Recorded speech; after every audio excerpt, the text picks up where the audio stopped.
Right. Welcome to episode 62 of Roll or Die. We have had judo, we have had Muay Thai, and although we are a jiu-jitsu podcast, we have never had a wrestler on. So today I bring to you Mr. Connor Evans, the with over 15 years wrestling experience, represented Australia, Scotland, and Britain previously, and also represented Australia at the 2018 Commonwealth Games. Thanks for joining us, Connor. Welcome. Thanks for having me, guys.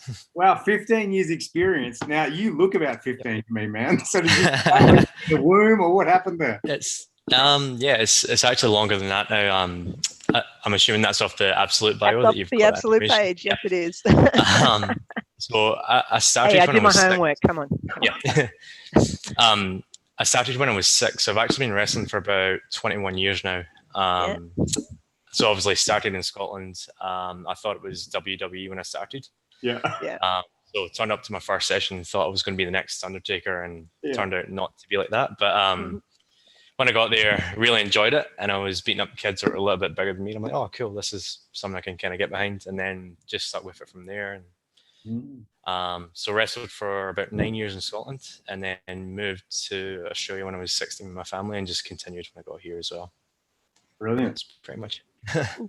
And wrestling is not really much of a mainstream sport in Australia. I mean, jiu-jitsu certainly isn't either. It's headed there maybe, but there's not a lot of wrestling around.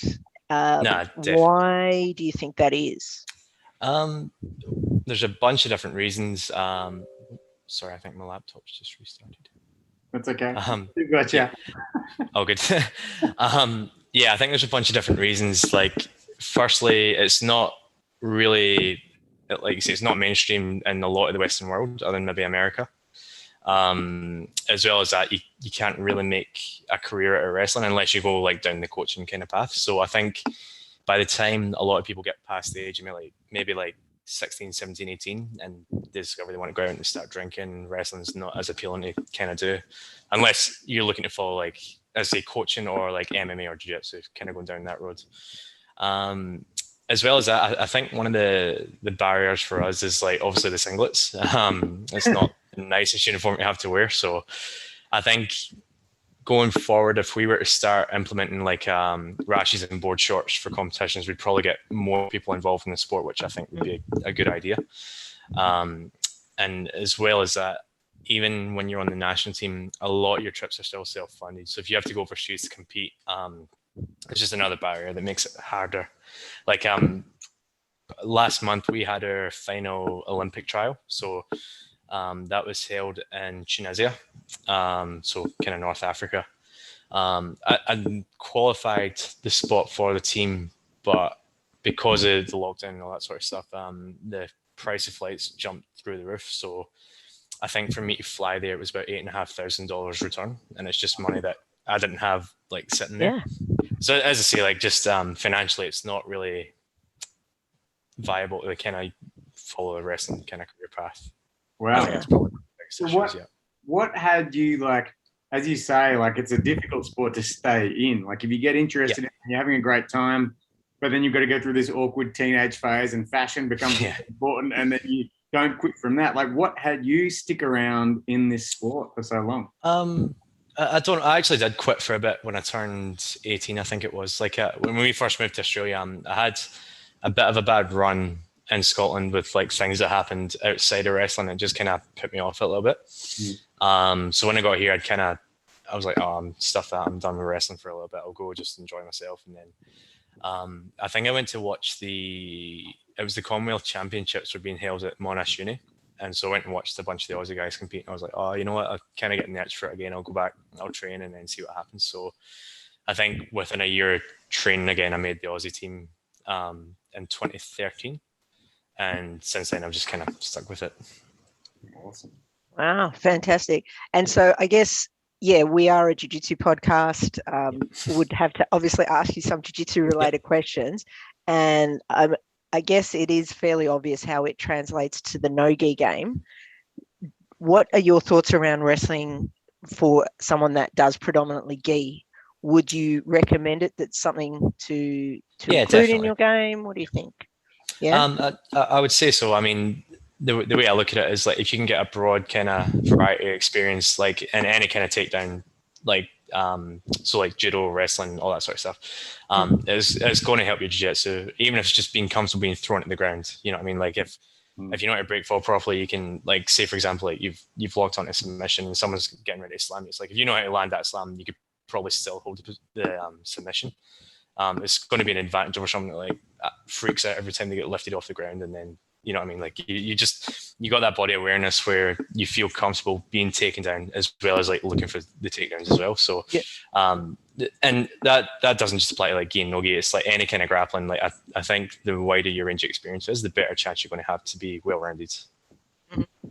Definitely. Yeah, for sure. What would you say would be, if someone was mostly a jiu-jitsu player that was not doing wrestling classes specifically or was looking to add to their game, what would be, say, the 1 or 2 takedowns as a wrestler that you would recommend someone sort of go for in jiu-jitsu to learn? I think like looking at, I think it may have even been Lockie that showed me was the stats from the last ACC. I think 90% of takedowns, especially in no-gi, were double legs.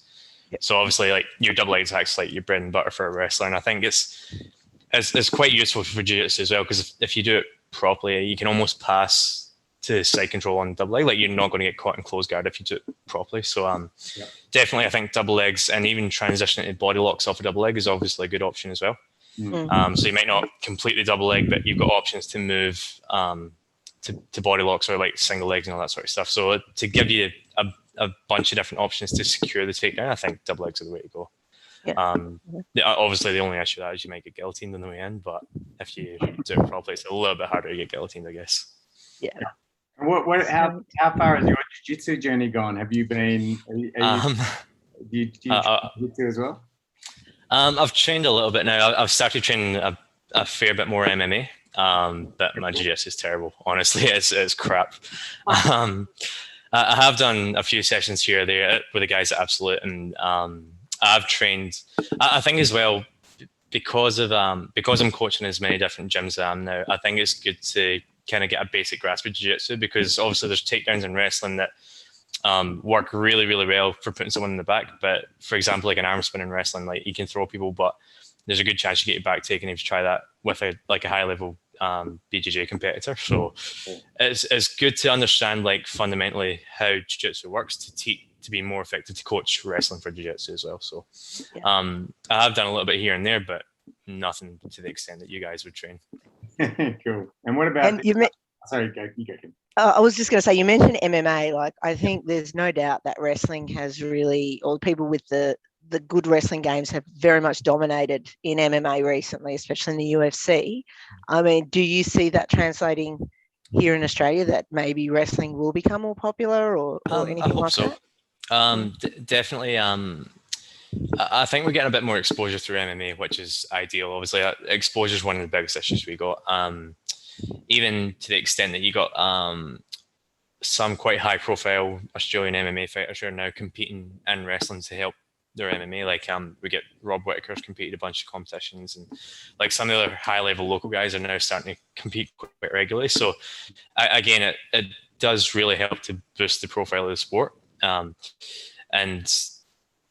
I agree that wrestling is important for MMA, but it's not the be-all and end-all. Like for me personally, I find to be able to wrestle properly, I need to close the distance. So against really effective strikers who control distance, it's really, really hard to get takedowns. It's not necessarily a case of, okay, I'm just going to go double leg everyone and then get them to the ground and win easily. It's like it's mixed martial arts, so there's more than just one discipline that you need to kind of be well versed in, I guess. What are your goals for like MMA? Do you like? I don't know a lot about you, unfortunately, brother. I'm so sorry. But no, good. Have you been fighting already? Do you have fights coming up? Do you want to go all the way? Yeah, to be honest, I've got no expectations when it comes to MMA, and that's kind of how I started wrestling. Like I was just a kid, and I was like, "Oh well, cool, I enjoy it. I'll train until it's not fun anymore." And then 20 years later, I end up making a Commonwealth game. So like the sky's the limit, I guess, if you don't kind of put that expectation on yourself. But for the minute, I only really started training during lockdown, so my striking's terrible, my jiu-jitsu is terrible. The only thing I've got really is my wrestling to rely on. So I've signed up for a novice inter club this month, and that'll be like the first kind of testing the waters to see how I go. Cool. Maybe towards the end of the year, look for an amateur fight or something like that. But I need to be a lot fitter and a lot better at the rest of MMA than just the wrestling. Cool. It's interesting that you think you're not fit, because in my experience, wrestling is probably one of the most grueling sports out there. Like, Yeah. it's something that, wrestlers are probably the fittest athletes in the Olympic teams. So are you sort of just being humble here, or like? I'm probably not competition ready at the minute. That's probably the biggest issue. As well as that, my weight's been a bit kind of all over the place in the last few years. So when I done the Commonwealth Games, I was competing at 74 kilos, and right now I'm 90. And before lockdown, I was up at 96 because I was trying to qualify for the Olympics at 97. So I've been kind of all over the place. And I guess with like trying to bulk up a bit, my cardio has dropped off a fair bit. I was more focused on like just gaining as much size as possible in like a short period of time. So coming back to MMA now, I'd probably looking at competing at 77 kilos if I was to book a fight. So it's me now starting to try and get my weight down for that and get like my cardio back to where it used to be able to compete. So as I say, at the moment, I'm definitely not anywhere near where I should be. But it's not to say that I can't get there with a decent amount of training again. And what's the? How did? Sorry, you go, Anton. Wrestling scene in Scotland fascinates me because that's where you started, and I've never heard of Scotland as a wrestling nation. Like but maybe not. Maybe I'm just like living under a rock or something. But is there a big scene over there? How did you discover? It's pretty much the same as what you get in Australia. Like in terms of participation numbers and like the level is very, very similar. I think probably the one advantage Scotland has is because we're in Europe, we're like a 3 or 4 flight. You can be in Russia, and you compete against some of the best guys in the world. Whereas to get any kind of decent level of competition in Australia, you're flying maybe 7-8 hours before you're actually getting anywhere that's good. But Scotland's pretty terrible when it comes to wrestling as well. And so, speaking of Australia in wrestling, like, are there any up and comers that are, potentially we're gonna see their names in lights soon? And how are we looking for the Olympics? Like you mentioned it earlier, will we be sending any representatives? What does that mean for us? So this year, unfortunately, no one qualified at the African trial. But again, due to COVID, we didn't send like our strongest team. We did send a couple of very good wrestlers, but we'd have probably had a better chance. Like again, if you stack the divisions, you got more chance to win, obviously. But yeah, definitely. Like Commonwealth Games, you usually tend to find we're normally pretty strong because we get a lot of like international competitors, like mostly from like Iran and India, those kind of countries. Who'll get their citizenship, and then you tend to find during the Commonwealth Games years, because we don't have to do like a world qualifier or anything like that, our divisions actually get quite deep in Australia. So our nationals the year before Commonwealth Games tend to be quite big, and you tend to get a lot of really good matches there.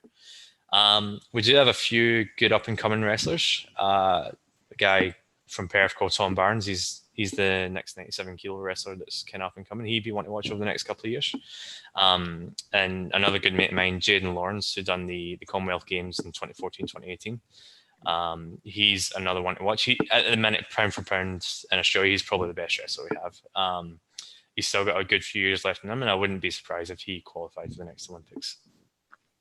So will the Commonwealth Games be next year at this rate? I mean, I wonder, who knows? The Olympics might be next year at this rate as well. Who knows what's going on with those Tokyo Olympics? They're meant to be in like 3 months, but not sure. Well, honestly, I have no idea. Like with the with the Tokyo Olympics, as I say, I was due to go to the African qualifier for it, and it was initially meant to be last year. So I had I'd paid my flights, paid my accommodation, and it got cancelled 3 days before the tournament was due to start. Wow. And of course, because insurance doesn't cover pandemics, I lost all my travel and accommodation money. So it was a bit pretty bitter pill to swallow. But I mean, the way I look at it is there's people worse off due to COVID than I am. So if I lose a bit of money, I will. But at least I'm still healthy, happy. I've got work. Is that how you dealt with it? Like I am. Yeah, pretty much. Like that's a lot of money to lose, I'm guessing. And yeah. I suppose, like, if I didn't think of it that way, I'd probably cry every night. Not cry myself to sleep, and then What about you flew to Russia, or you said you could fly to Russia? Did you ever compete in Russia against the best? Probably not against the best. Like once or twice when I was a kid, maybe I would have been 12 or 13, I think, the first time I went there. Was flying to Russia, like competing. Yeah, would have been so fun. It was crazy. I remember, like one of the biggest takeaways. It was right before Christmas, and woke up one morning. There's just snow everywhere, and like being a bunch of kids that were on the team at the time.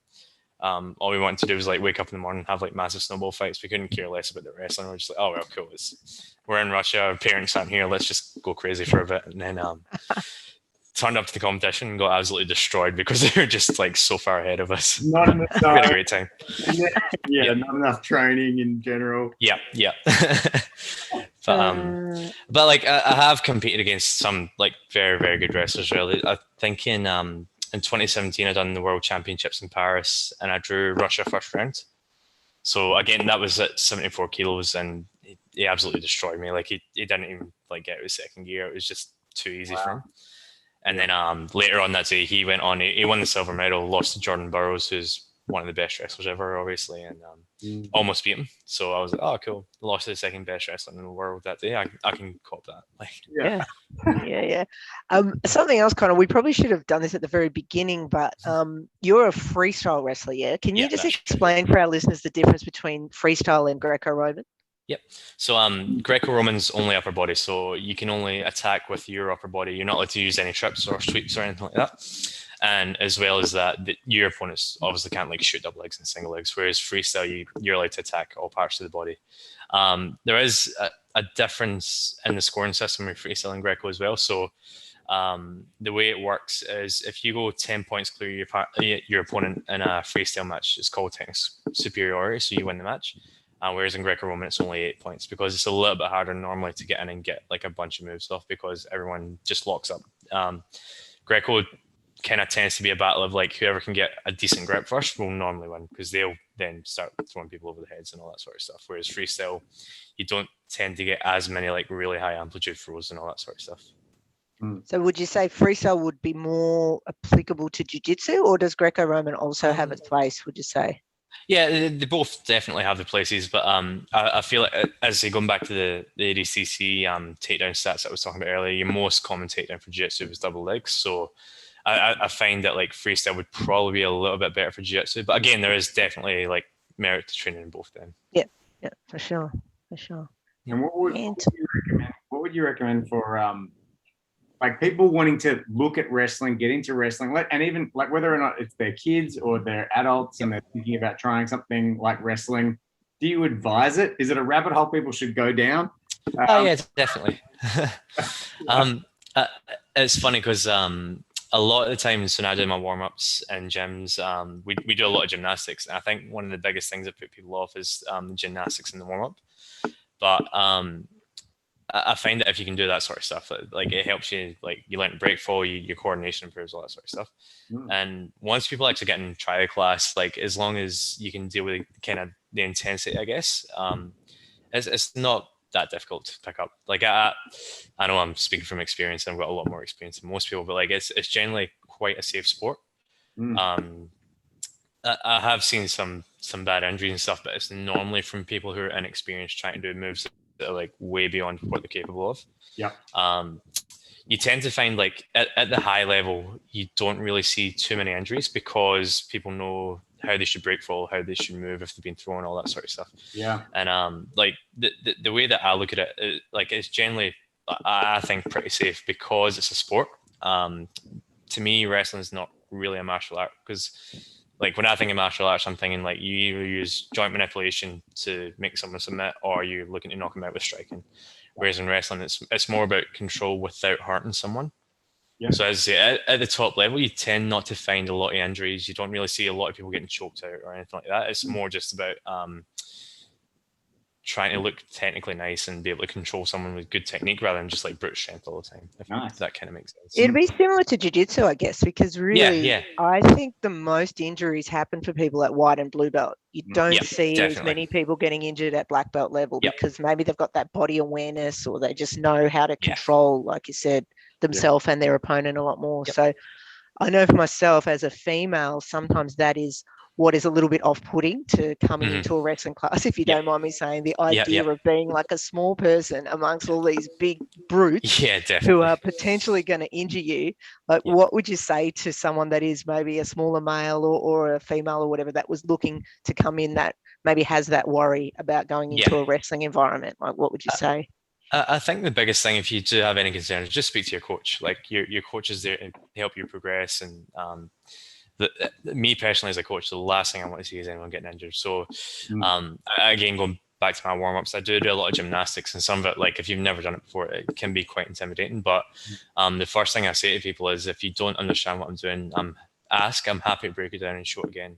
Yeah. And even then, if you don't feel comfortable, we'll work on something else. Like there's absolutely no need to go out and try stuff that you don't feel comfortable with. So again, if I think most coaches are pretty good that way. If you just have a chat with them, be like, look, this is kind of scaring me. Can we maybe break it down or like go back to basics? Then I don't have any problem with that. Obviously, I mean, the probably the only thing that's out of like the coach's control would be if you got like maybe 10 pairs on a mat and you got like a massive size difference between two of the pairs and they end up running into each other mid-roll. But like again, we try and do our best to split it up as evenly as possible and make sure nothing like that happens. But I think generally speaking, I think most wrestling classes would be pretty safe, especially if you've got a good instructor that you trust. And tell me a bit about the culture when you're kind of coaching people. What kind of culture do you get in the class? Like, what kind of coach are you, I guess? And then what are you looking for? Is it all about just having fun and getting fit, or is it more like destroy each other? Or like Nah, it's because the majority of my coaching is in MMA gyms, so I get like a really mixed bag of abilities. I guess there's no kind of one size fits all. So like you can tell the guys who want to compete seriously in their chosen sport. So you kind of, if you like, the way I look at it is, if I'm showing a double leg, I'll show them, like if I'm showing a double leg for someone who competes at a high level jiu-jitsu, the finisher show would be like, you want to pass guard as soon as you're like getting the takedown. You don't want to get stuck in close guard and then move on from there. Or if you're looking to do wrestling for MMA, like I want to give you entries where you're not going to get punched on the way in, or like all that sort of stuff. Yeah. But I tend to find like a lot of the classes, it's normally beginners. So like you say, it's more about just making it fun. I like to really focus on maybe like 1, 2, or 3 techniques throughout a class. Especially as a beginner class, I'll probably stick to one and just really break down the technique into different stages where they feel comfortable going from point A to point B, and then they can like kind of keep that in their mind, and the next time come in, like slowly start to build that progression up. So it's not there are a few guys that I coach that will compete in wrestling, but for the majority it's more about just really having strong basics in wrestling so that you can go out and spar and not get hurt. Like that's my kind of thinking behind it. Awesome. Thank you, man. And you mentioned about your warm-ups. Like, can you tell us like some examples of the sort of things that you would do in the warm-ups, the things that are scaring people? Yeah. So again, the warm-ups are sort of like how I run the rest of the class. So it starts pretty easy. You'll go through like forward rolls, backward rolls, rolling through your shoulders, all that sort of stuff. And then as you progress, it kind of goes towards like head springs, handsprings, round-offs. If I'm doing a full warm-up, I'll do a round-off and then backflip out of the round-off. But again, it's not a lot of people are capable of that. So I do, like, even on the more complicated stuff, I can break it down where you progress. So it's like, for example, like a head spring, if you've never done it before, I'll start on hands and knees and I'll just get someone to jump in a headstand, fall over and land in like a back bridge. And then from there, once they get comfortable landing the bridge, you can start pushing through the floor and then trying to like get back to your feet and all that sort of stuff. But again, there's, with my classes, and I think with most of the guys that coach wrestling, there's never any pressure put on to try stuff that you just don't feel comfortable with. But like in jiu-jitsu, for example, you know, we do hip escapes, forward rolls, backward rolls, and then eventually we find out, oh, that does apply to BJJ in some way, right? But in the start, I didn't put that together for a couple of years. Yeah. But like, do round-offs, backflips, handsprings, do these have an application in wrestling, or is it just fun? No, definitely. So, like, to use that example of the head spring, when you start in your hands, headstand and fall over into your bridge, obviously, if you don't want to get pinned, you want to keep your shoulder off the ground. Sometimes you will get thrown that way in a match, and you have to land with your shoulders up. If your shoulders hit the ground, you're going to get pinned. I see. Another kind of good example in that is for a single leg defense. If you're your legs being elevated really high and you don't have any option to like sprawl or like break their posture, you can try and backflip out of the leg attack. Yeah. I actually tried that in the Commonwealth Games and landed on my head, so I wouldn't really advise. So don't try that. Like, yeah. Luckily, you've done the head spring work before. So yeah, that's it. Yeah. I think it comes together. That's good. Yeah. Yeah. Well, I was going to ask if there's things like if people are feeling a bit nervous about coming to class, if they can do on their own before they come to sort of warm them up. But it sounds like you're saying that they don't need to be fully proficient by the time they get there. You modify the techniques, etc. for people. Absolutely. Yeah. And other coaches would be similar. Yeah, definitely. I think probably the only thing I would say that might be a bit of extra benefit would be like neck strength and exercise. So if you've never done a wrestling class before, you might want to learn to like do some basic bridging. So starting on your hands and knees, just forehead on the ground, rolling back and forward, side to side, maybe like 10, 15 times. And then when you're comfortable with that, like lift your knees up to put a little bit more pressure on your neck, and then working some back bridges and stuff. But other than that, it's we do kind of cover a lot of that with the gymnastics. And then depending on time, most of my classes go for an hour, so I tend not to stretch too much. But if I had a bit more time, I would like go through a full body stretch and all that sort of stuff as well. Let's talk competition mindset. Like, I've done a lot of competing, and a lot of our listeners compete. A lot of our listeners are coming up for the state championships. And I imagine that a wrestling match is like one of the things I love about wrestling, which I don't think BJJ has, is you guys compete like in America at least, like every weekend. It's like basketball, it's like one after another. So it's a great opportunity to build. We don't have that kind of privilege really. But how do you deal with leading up to a comp and comp day and just that moment before you step out on the whatever it's called, the circle? I don't know what it's called. Mat. I think it's the mat as well. Into the flat cage. I'm not sure what you call it. To be honest, like it's something that I struggled with for a long time was match day nerves. And for years and years, like I couldn't eat the morning I used to compete. And this is after competing for like 10, 15 years as well. This wasn't just like as a beginner. I think everyone gets nervous, but so like I actually spent a bit of money on a sports psychologist to help me get through that. And kind of the biggest piece of advice he gave me that really helped was like, at the end of the day, the results only really matter to you. So when I started competing for Australia, I felt like a lot of pressure, like, Australian wrestling's picked me to represent this level, so I need to get some results. And then the way the psychologist broke it down to me was like, well, if you go there and you get beaten, were you still the best person they could have sent? It's like, yeah, probably. And it's like, all right, so if you go there and you lose, like, do your parents still love you? Like, do your friends and family still support you? It's like, yeah, I guess. It's like, so at the end of the day, the only person the result really matters to is you. And he said to me, if you go out there and there's nothing more that you could have done to get out the best result possible, then like you can't be angry with that. And like just that sort of line of thinking like really helped me. But in terms of competition days, I like to have a bit of a routine, like 3 or 4 days leading up to it. So I'll eat specific foods that I know will sit well in my stomach. So probably wouldn't go out and have like a steak the night before I compete. Like I'd have like maybe pasta, something that's going to give me some energy. If I'm doing big weight cuts, like I've got my meal prep for after weigh-ins all sorted and all that sort of stuff. I know how much I should be rehydrating and what kind of time frame that should all be happening in. And then when I get to the competition, like I try and keep my mind off competing as much as possible up until maybe like I start warming up for the individual matches. I'll try and spend time with like mates that I train with, or like if my girlfriend comes to watch, I'll just chill with her and talk crap until I have to like actually get ready to compete. I think it's a bit different in Australia as well because wrestling is quite a small sport in Australia. I think we only we've had a few more this year because we've got a few guys who are starting to put a little bit of money behind comps and stuff. But for the majority of the time that I've been wrestling in Australia, we normally only get 3 or 4 comps a year. So I think being exposed to that kind of competition environment really, really helps with the nerves. Yeah. But unfortunately, we don't have that chance here. Whereas, like you say in America, they're competing pretty much every week. So I think that's probably one of the biggest disadvantages here is we don't get a lot of exposure to it. And my thinking behind it is like, if I've got guys who have never competed before, I try and encourage them to come as much competitions as possible. Regardless of the results, like just getting that experience, I know will help them deal with it later down the line when they want to take it a bit more seriously as well.